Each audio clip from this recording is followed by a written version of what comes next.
गरीब सास की 3 भुक्कड़ प्रेग्नेंट बहू। अर्चना, तुम्हारे हाथ की बनी गर्मा गर्म आलू के पराठे और साथ में ये खट्टा मीठा अचार। आहा आहा, मजा आ गया। आज तो नाश्ता करने में मजा आया। अर्चना, मुझे एक और आलू का पराठा दो ना। ये लो। अरे बस भी करो, और कितना खाओगी? तीनों 10 बजे से देख रही हूँ कि तुम तीनों का नाश्ता करते हुए 12 बजने को आ गए हैं, लेकिन तुम तीनों का नाश्ता खत्म नहीं हुआ। माँ जी, ये देखो, आप हमारे खाने के लिए टोकती रहती हैं। अब हम लोग खाना भी ना खाए क्या? तुम लोग खाना नहीं, पूरा राशन खत्म कर जाती हो। शादी से पहले मुझे महीने में सिर्फ एक बार राशन मंगवाना पड़ता था, लेकिन जब से तुम तीनों बहुएं बनकर इस घर में आई हो, तब से महीने में 2-2 बार राशन आ जाता है।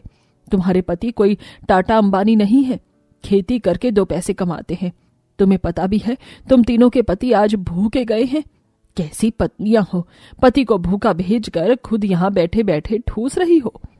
अपनी सास सरला की बात सुनकर भी तीनों बहुएं नाश्ता करना नहीं छोड़ती और बेशर्मों की तरह नाश्ता करती रहती हैं, जिसे देख सरला वहां से मुंह बनाकर चली जाती है। गरीब परिवार होने के बावजूद भी सरला की तीनों बहुएं बहुत ज्यादा खाती थी, जिसके चलते उनकी सास हमेशा परेशान रहती थी। ये क्या, आटा इतनी जल्दी खत्म हो गया? नीरज अभी 1 हफ्ते पहले ही तो आटा लेकर आया था।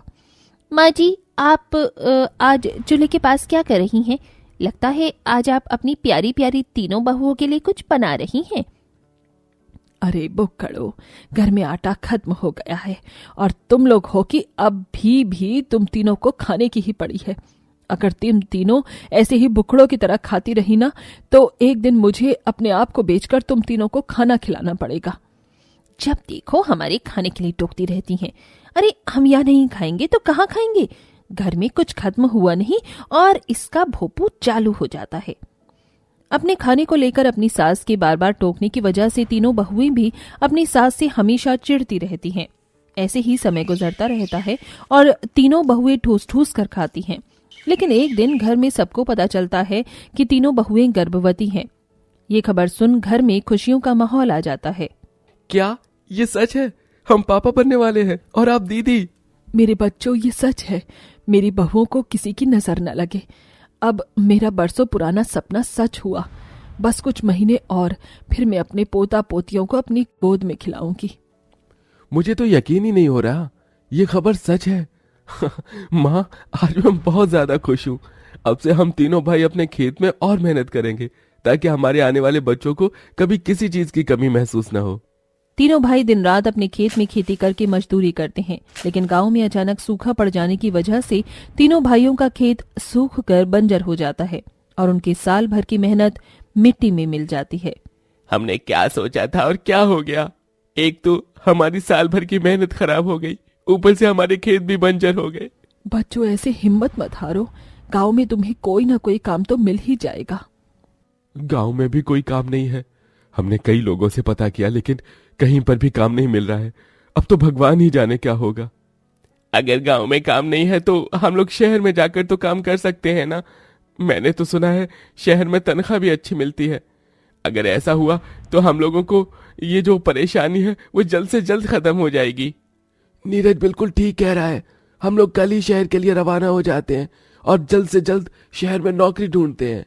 अब तीनों भाई सुबह होते ही पहली बस पकड़कर शहर के लिए रवाना हो जाते हैं। माँ जी, बहुत भूख लग रही है, कुछ खाने के लिए दीजिए ना। लेकिन अभी तो तुम तीनों ने खाना खाया था। माँ जी, आप तो जानती हैं कि हम प्रेग्नेंट हैं और ऐसी हालत में तो थोड़ी थोड़ी देर में भूख लगती रहती है।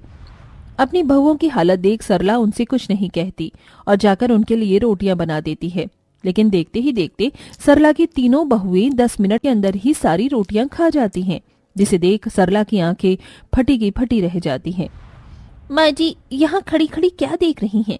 जाइए हमारे लिए और रोटियां लेकर आइए। अरे मेरी तीनों भुक्कड़ बहू, तुम तीनों गर्भवती हो और ऐसी हालत में इतना खाना तुम्हारी और आने वाले बच्चों की सेहत के लिए बिल्कुल भी अच्छा नहीं है। माँ जी, पहले तो आप हमें खाना नहीं देती थी, लेकिन अब तो आप हमें खाना दीजिए। हमारे पेट में बच्चा है तो हमें भूख भी तो डबल ही लगेगी ना। अपनी सास के लाख समझाने पर भी तीनों बहुएं अपने खाने पर कंट्रोल नहीं रखती हैं।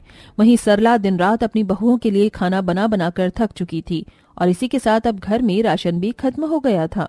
ये क्या माँ जी, आपने अभी तक हमारे लिए खाना नहीं बनाया। आप जानती है ना कि हमारे खाने का समय हो गया है। घर में एक दिन का राशन का नहीं है, मैं तुम तीनों के लिए खाना कहाँ से बनाऊं? सारा राशन तो तुम तीनों ने 2 दिनों के अंदर ही चट कर दिया। माँ जी, आप जानती है ना कि हम गर्भवती हैं और ऐसी हालत में हमारा भूखा रहना बिल्कुल भी ठीक नहीं है। आप चाहे कुछ भी करिए, लेकिन हमारे लिए खाना लेकर आइए। अपनी तीनों बहू की ऐसी बात सुनकर सरला को बहुत दुख होता है। सरला के पास इतने पैसे नहीं थे कि वो अपनी बहुओं के लिए खाने के लिए राशन ला सके, इसीलिए बेचारी बूढ़ी सरला को अब मेहनत मजदूरी करनी पड़ती है। अरे अम्मा जी, ये कैसी बातें कर रही हैं आप? जाइए घर पर जाकर आराम कीजिए। ये आपकी उम्र जो है काम करने की नहीं है, बल्कि आराम करने की है। भाई साहब, ऐसा मत कहिए। मेरी 3 गर्भवती बहुएं हैं। अगर मैं काम नहीं करूंगी तो पैसा कहाँ से आएगा, और अगर पैसा नहीं आएगा तो मेरी तीनों बहुएं क्या खाएंगी? भगवान के लिए मुझ पर रहम करिए और मुझे काम दे दीजिए। ठीक है, आपकी हालत देखकर मैं आपको काम तो दे रहा हूं, लेकिन अगर कल को कुछ आपको होता है तो मैं कोई जिम्मेदारी नहीं लूंगा। इतना कहकर फैक्ट्री मालिक सरला को फैक्ट्री में काम दे देता है, जहां सरला जूते सिलती है और बड़े बड़े जूते के बोरे उठाकर ट्रक में भरती। बूढ़ी हड्डियों पर इतना जोर पड़ने की वजह से सरला का शरीर दर्द से तड़प रहा था, लेकिन अपनी तीनों भुक्कड़ गर्भवती बहू के लिए सरला को मेहनत करनी पड़ रही थी। आज तो माँ जी ने राजमा चावल बड़े गजब के बनाए हैं। साधना, थोड़ी और राजमा चावल देना। तीनों बहुएं सारा का सारा राजमा चावल खा जाती हैं और खाकर आराम से सो जाती हैं।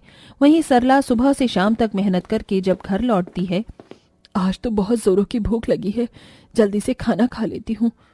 अरे ये क्या, इसमें तो ना ही चावल है और ना ही राजमा। लगता है बहुओं ने पूरा का पूरा खाना खा लिया है। अब तो शरीर में इतनी हिम्मत भी नहीं बची कि कुछ बना सकूं। लगता है आज भी भूखे ही सोना पड़ेगा। बेचारी सरला सुबह से शाम तक मेहनत करने के बाद भी एक निवाला खाना नसीब नहीं होता। सरला पानी पीकर ही सो जाती है। वक्त गुजरने के साथ साथ सरला की तीनों भुक्कड़ बहू की भूख भी बढ़ती ही रहती है, जिससे अब सरला को फैक्ट्री में काम करने के साथ साथ उनकी भट्टी में भी काम करना पड़ रहा था।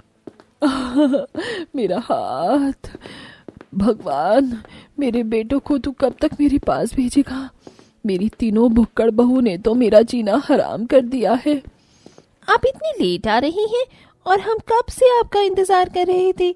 अब जल्दी से हमारे लिए खाना बना दीजिए, हमें बहुत भूख लगी है। आज ईंट की भट्टी में मेरा हाथ चल गया, आज मैं खाना नहीं बना पाऊंगी। तो आप क्या चाहती हैं? ऐसी हालत में हम तीनों भूखे रहे? एक तो आप इतनी लेट आई हैं, ऊपर से ये हाथ भी जला ले आई। मैं जानती हूँ ये सब आपने जानबूझकर किया है ताकि आपको खाना न बनाना पड़े। सास की ऐसी हालत देख के भी तीनों बहुओं को रहम नहीं आता और सरला रोते हुए अपने जले हाथ के साथ ही खाना बनाती है। फैक्ट्री और ईंट की भट्टी में काम करने के साथ साथ अब दूसरे गांव में ट्रेन से जाकर फल सब्जियां भी बेचती है, लेकिन दिन भर की भीड़ की वजह से सरला सीधी ट्रेन की पटरियों पर गिर जाती है, जिससे सरला को काफी गहरी चोट आती है कि तभी वहां एक ट्रेन आकर रुकती है, जिसमें कोई और नहीं बल्कि सरला के तीनों बेटे होते हैं। तीनों रेल की पटरी पर इतनी भीड़ देख जैसे ही वहां जाते हैं, हे भगवान, ये तो माँ, लेकिन माँ यहाँ कहाँ से आई?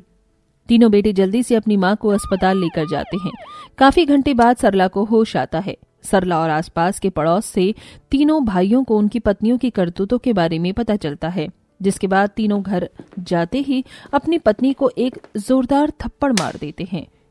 तुम तीनों भुक्कड़ थी, ये तो हमें पहले से पता था, लेकिन ये नहीं पता था कि तुम तीनों भुक्कड़ों की वजह से हमारी माँ की ऐसी हालत हो जाएगी। अगर ऐसे ही रहा तो एक दिन तो तुम तीनों भी हमें बेच कर खा जाओगी। इससे पहले ऐसा हो हम तुम्हें तलाक दे देंगे। ऐसा मत कहिए, अगर आप हमें छोड़ देंगे तो हमारा क्या होगा? हमें माफ कर दीजिए। तीनों बहुएं रोते हुए अस्पताल जाती हैं और अपनी सास के पैरों में गिरकर माफी मांगने लगती हैं। हमें माफ कर दीजिए, हमसे बहुत बड़ी गलती हो गई, अनजाने में हमने बहुत बड़ा पाप कर दिया। आप ऐसी हालत पर भी दिन रात हमारे लिए मेहनत करती रही, लेकिन हमें इससे कोई फर्क नहीं पड़ा। आपको इतनी दुख दर्द में देखते हुए भी हम लोगों के दिल में जरा भी आपके लिए रहम नहीं आया। हमें माफ कर दीजिए।